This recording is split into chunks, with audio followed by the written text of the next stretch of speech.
కర్మ సిద్ధాంతం ఇవాళ మన టాపిక్. అందరికీ తెలుసు కర్మ సిద్ధాంతం, కానీ అందులో ఎన్నో డౌట్లు కదా.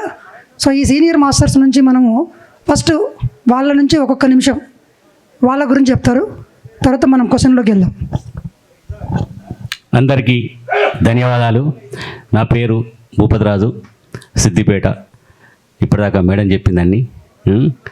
మరి పత్రిజీ ఆశయాన్ని ముందుకు తీసుకుపోయే క్రమంలో నా వంతుగా నాకున్నటువంటి పాట ద్వారా చైతన్యం చేయాలని, ఆ పాటలను మలుచుకొని పిఎస్ఎస్ఎంలో పత్రిజీ సార్ చెప్పినటువంటి ఆశయానికి అనుకూలంగా మరి వెళ్ళడం జరుగుతుంది. Thank you. అందరికీ నమస్కారం. నా పేరు Narendra Asuri. Pyramid spiritual societies మూమెంట్లోకి రాకంటే ముందు 2007లో నా జీవితం ఒక నరకంగా ఉండేది. అప్పుడే నరకం అని తెలియదు, దాని తర్వాత అర్థమైంది.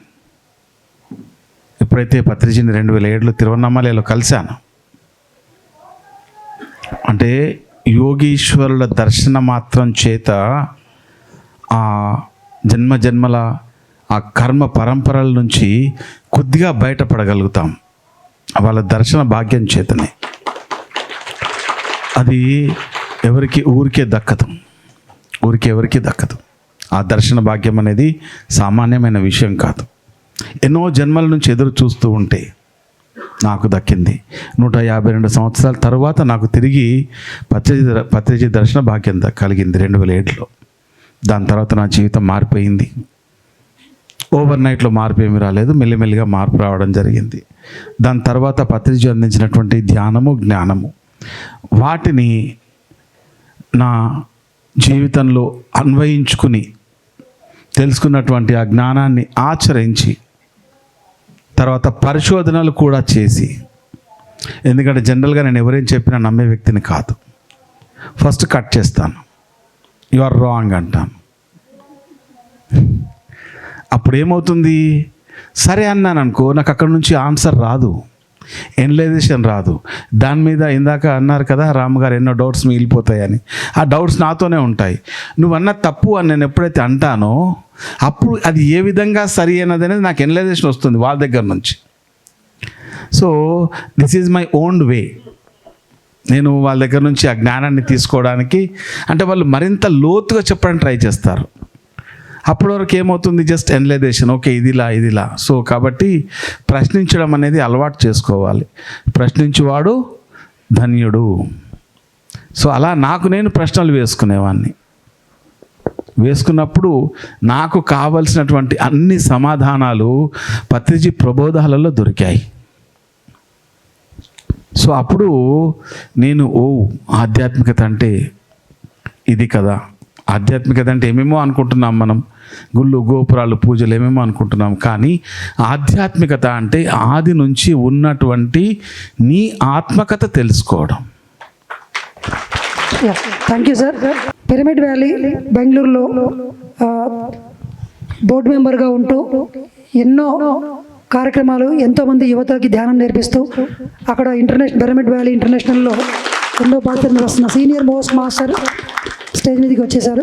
వాళ్ళ నుంచి కూడా మనం మెసేజ్ తీసుకుందాం. ముందుగా 1 నిమిషం మీ గురించి ఇంట్రొడక్షన్.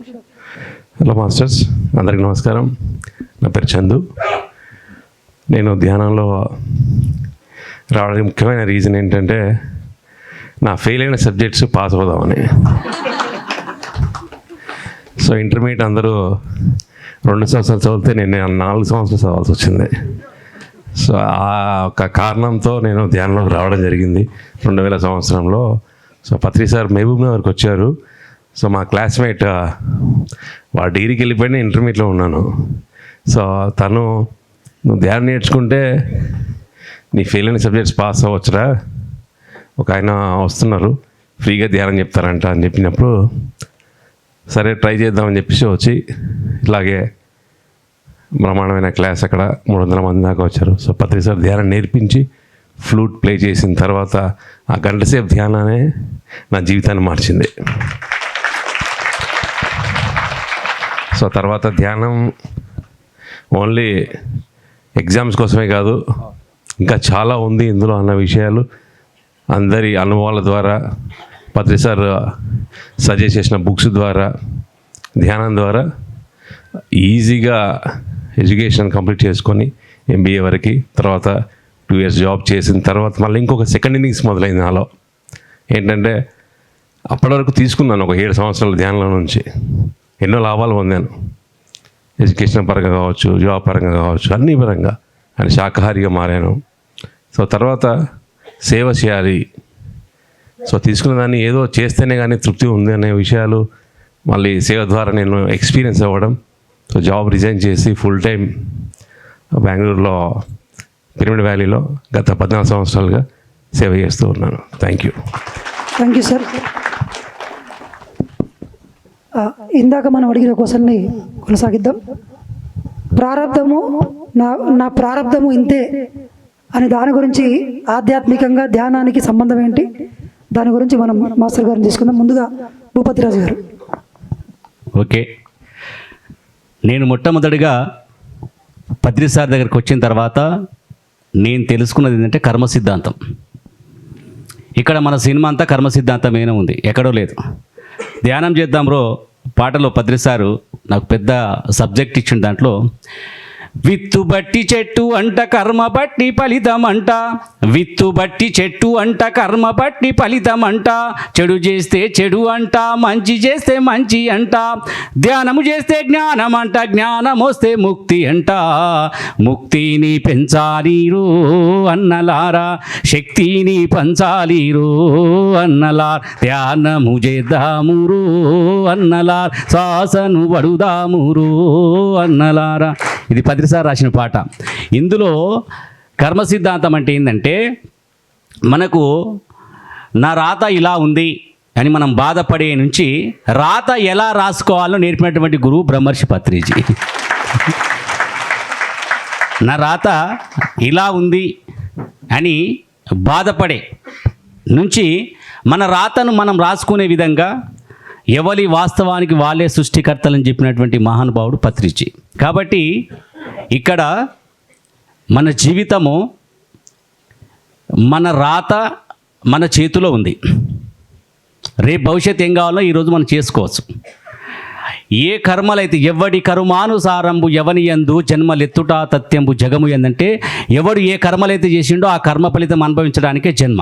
ఇక్కడ మనం అందరం వచ్చింది ఏ జన్మలో ఏ కర్మలు చేసినావో ఆ కర్మల ద్వారానే మన జన్మ వచ్చింది. కాబట్టి ఈ కర్మ సిద్ధాంతము నాకు మొట్టమొదటిగా పత్రి సార్ దగ్గరకు వచ్చిన తర్వాతనే తెలిసింది. నేను చిన్నప్పుడు ఆధ్యాత్మికంగా చాలా వెళ్ళేవాడిని భజనలకు.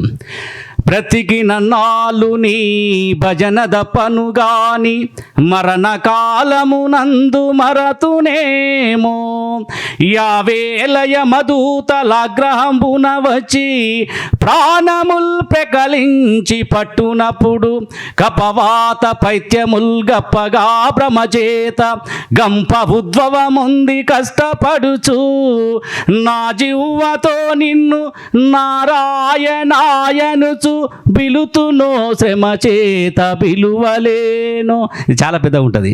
కాబట్టి నారాయణ అని అంటే చనిపోయేటప్పుడు నేను నీ నారాయణ అని పిలువనో ఇప్పుడే నీ నారాయణ అని కొలుస్తున్నావునని భజన చేసేవాళ్ళు. పత్రి సార్ చెప్పిండు, చచ్చిపోయేటప్పుడు నారాయణ అంటే ఏముండదురా, సావక ముందే నువ్వు నారాయణ కావాలని చెప్పిండు. చనిపోయిన తర్వాత నారాయణ అంటే ఏముండదు, సినిమా ఉత్తదే, ఏముండదు, ఉత్తదే ఉంటుంది. కాబట్టి ఆ నారాయణుడు కావాలనే దాని మీద పత్రి సార్ ఇచ్చినాడు. నరుడు నారాయణుడు అంటే ఒక నరుడుగా జన్మ తీసుకొని మనం నారాయణుడు కావడానికి అవకాశం ఏంటంటే మనం చేసే సేవ. కాబట్టి దీని ద్వారా మరి మనకు గత జన్మ తోటే ఈ జన్మ ఉంది. కాబట్టి ఈ జన్మలో నువ్వు ఏం చేస్తే వచ్చే జన్మ అలా ఉంటుంది. ఈ జన్మలో సేవ చేస్తే మోక్ష మార్గానికి అర్హులమవుతాం. ఈ జన్మలో మనం పాపం చేస్తే మళ్ళీ వచ్చే జన్మ పాపకర్మలతోటి మళ్ళీ రావాల్సిందే, పుణ్యం చేస్తే మళ్ళీ రావాల్సిందే. ఈ రెండింటిని మించిందే నిష్కామ కర్మ, దానికి సేవ. కాబట్టి ఇది కర్మ సిద్ధాంతంలో నిష్కామ కర్మ బోధించినటువంటి మహానుభావుడు బ్రహ్మర్షి పత్రిజీ. కర్మ బంధముల దాటించే నిష్కామ కర్మ బోధించావు. పత్రిక ఏం చెప్పిండు? కర్మబంధాలను దాటించే నిష్కామ కర్మ బోధించుడు మనందరికీ. ఈరోజు ధ్యానం చేస్తున్నాము, ధ్యాన ప్రచారం చేస్తున్నాము, పుస్తకాలు చదువుతున్నామంటే మనమంతా నిష్కామ కర్మ చేస్తున్నాం.